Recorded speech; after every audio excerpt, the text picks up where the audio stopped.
All right, what's going on? Welcome once again to another live stream episode.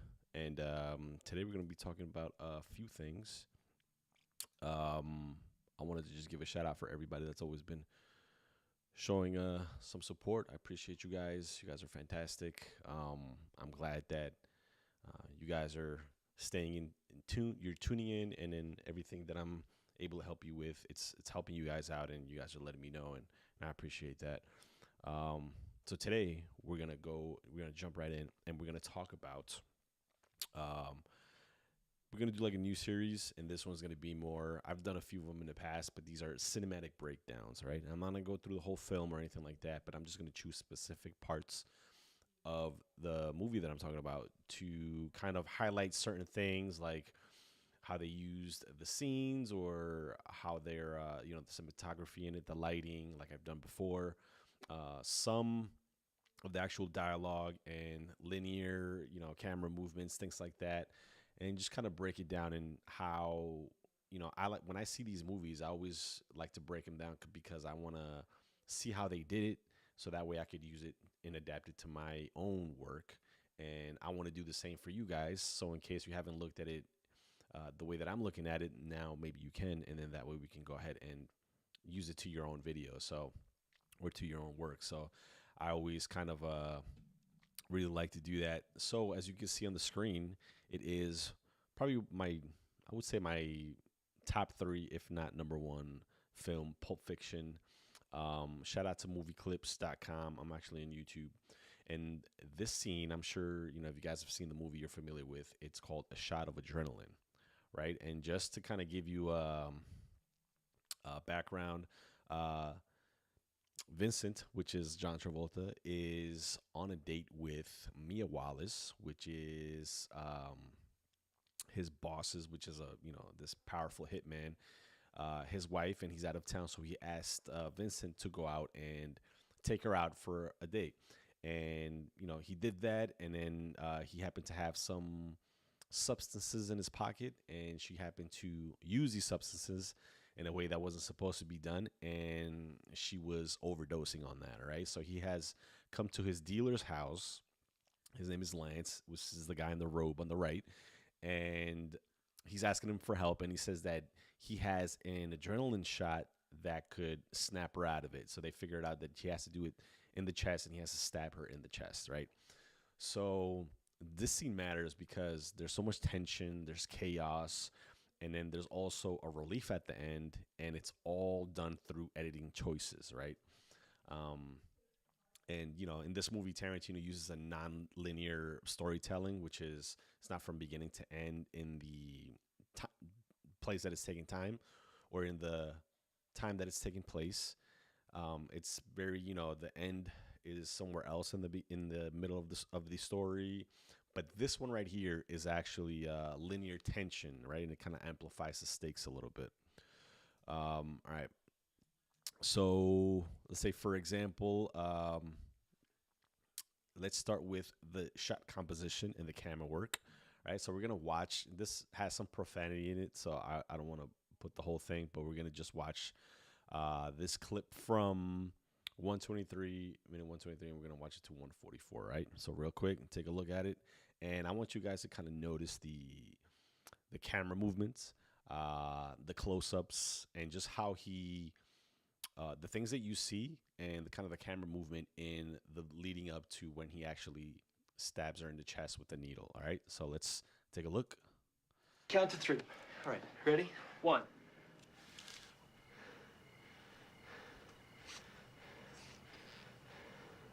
Two.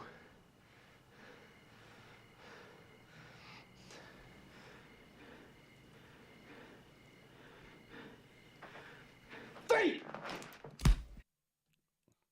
Nuts. All right, let me actually go back to that. It looks like a crazy shot.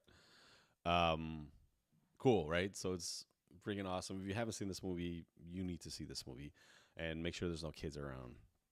Um, right. So what did you see? A lot of handheld camera movements. Like it's not just a steady, kind of just on a gimbal.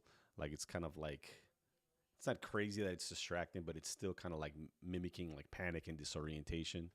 There's a lot of close-ups on their faces, because everybody's anticipating. Vincent, he's about to stab her, lands his face. He doesn't know what's gonna happen. It even closes up on the red dot that they made on her chest. And I don't know if you saw that close up on the needle, which is actually one of my. Let's actually break it down. 1 to 3. All right. So Ready? it's 1. about to go. So her face, because she's the one that's about to get stabbed. And notice that it's actually like it's a shot of her, right? But the camera's actually moving in slightly. It's like a slow kind of dolly in, slow zoom. Look at that. It closes up on the needle first on his hand, so you can see the whole thing, and then on the tip, and it starts dripping the adrenaline liquid. 2. Lance's face, then Vincent's face because he's about to do the stabbing. The red dot. The girl's face, and she's apparently very curious about seeing what's about to happen. That looks hilarious. Probably what I would be doing, right? 3. Boom. Right? So we're gonna actually and like it's not really, I would say, jump cuts, but the tension leading up to it. I don't want to show too much of it because there's a lot of profanity and I don't want to get banned or anything. And notice that the needle point of view shot, like the camera kind of like rushes in, and also like it engages the audience, makes them feel like that adrenaline surge. Actually, look at that when he does that. Watch when he's about to stab her. Right here. 3.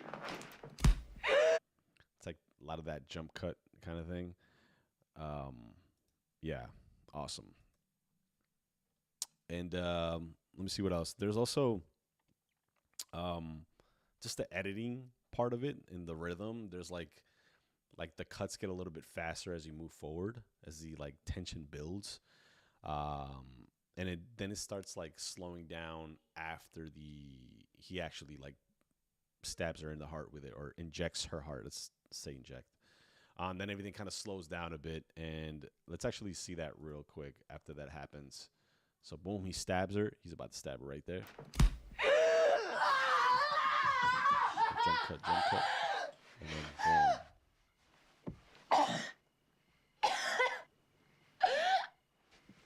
So it goes from a real close up of her, and then kind of like a wide everybody there in the living room. And there's not as many jump cuts anymore, right? Because there's no more tension to be built. It's just more like relief, and it's kind of showing you everything that it's going through, right? And notice the match cuts of the different faces. It's from one face to the other. And it's almost like that in itself is telling a mini story, right? So it's, frantic faces, the needle, the chest, and it's almost kind of like, kind of showing you what the stakes are. And then I really like also how he didn't add any kind of like risers. All you hear is the crickets in the background. And it's like a silence, right? And that silence makes her screaming as soon as she gets stabbed more of a, it's kind of like a catharsis, right? Just kind of slaps you out of it. And then it cuts as soon as she screams, right? So let's see that real quick. 3. So, I mean, besides him actually counting it down, say 3, it's like that silence. It's like that dead silence. Let's see one more time. Kind of like that. Wait. Yeah, right there. Oh my God. Yeah. So boom, right there. I like that. And then let's finish it with this, because this is how you can kind of incorporate it to how you're using things. It's like use a lot of like the camera point of view, and then like use it with rhythm, right? So that way you start building up tension, and especially like on YouTube videos when like you want to keep the viewers engaged and make sure that they're watching, use that camera POV, and use silence as a tool to heighten tension.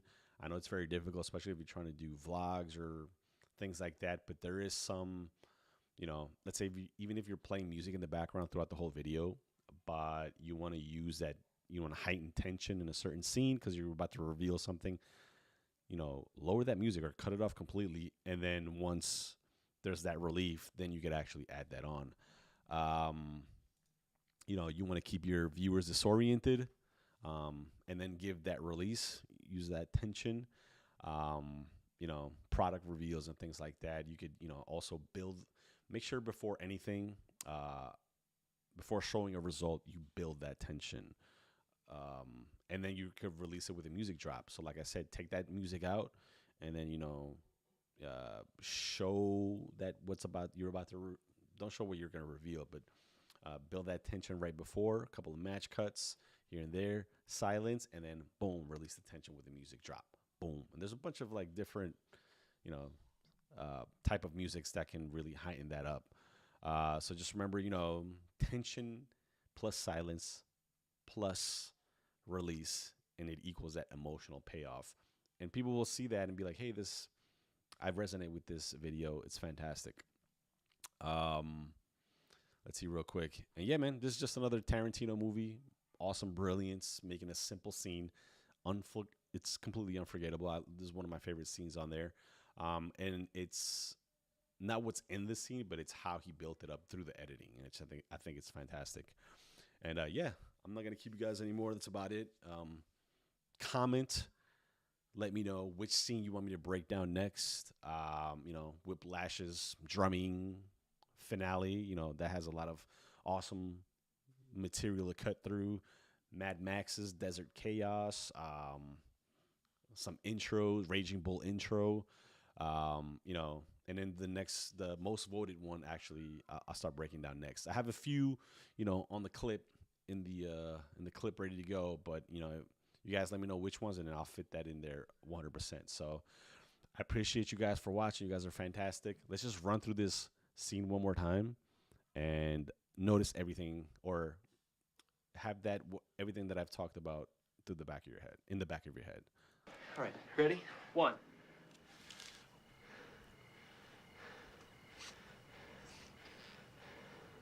Two.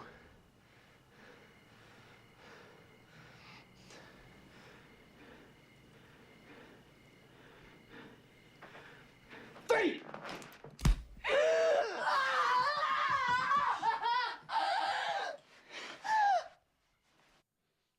It's a fantastic scene. I love it. My favorite.